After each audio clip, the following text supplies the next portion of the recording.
Alix, la pieuvre mimétique, vivait au fond de l'océan Atlantique. Elle habitait dans une belle maison entourée d'algues lumineuses et de coraux colorés. Elle avait un talent bien particulier, celui de changer de forme et de couleur comme elle le voulait. Un jour, son ami Taka le crabe vient la voir, tout excité. Alix, j'ai trouvé un journal qui parle d'une course en bateau, le Vendée Voile. Oh, attends, cela m'intéresse, ça me donne envie de prendre le départ, ça.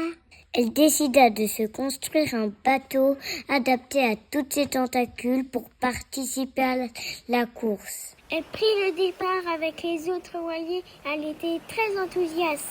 Plus elle avançait, plus elle remarquait quelque chose qui la perturbait.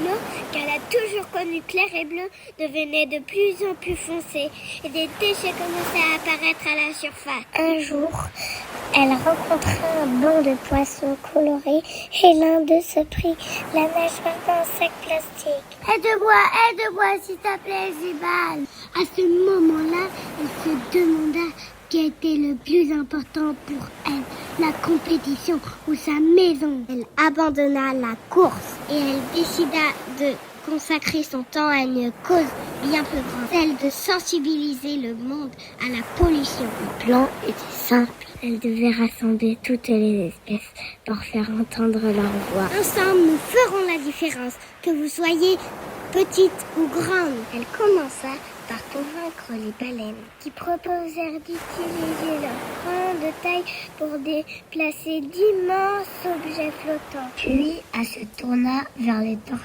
Elles avaient une très grande expérience car elles étaient vieilles. Grâce à leur particularité, elles avaient la qualité d'être extrêmement patientes.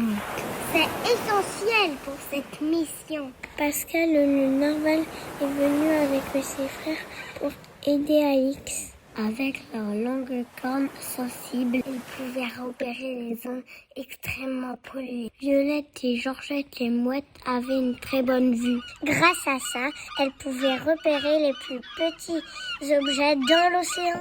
Petit à petit, Alix réussit à former une équipe pour protéger les océans. Chacun pouvait utiliser ses talents pour aider. Pour elle, le plus important, c'était de faire passer son message. Chaque action compte, qu'elle soit petite ou grande. Ainsi, l'histoire d'Alix, qui avait commencé par un simple article de journal, se poursuivait maintenant dans les gros titres. Et cette fois, c'était Alix qui faisait la une avec son slogan. Protéger les océans, c'est protéger notre avenir. Nous avons compris que tous les gestes comptaient, qu'ils soient petits ou grands.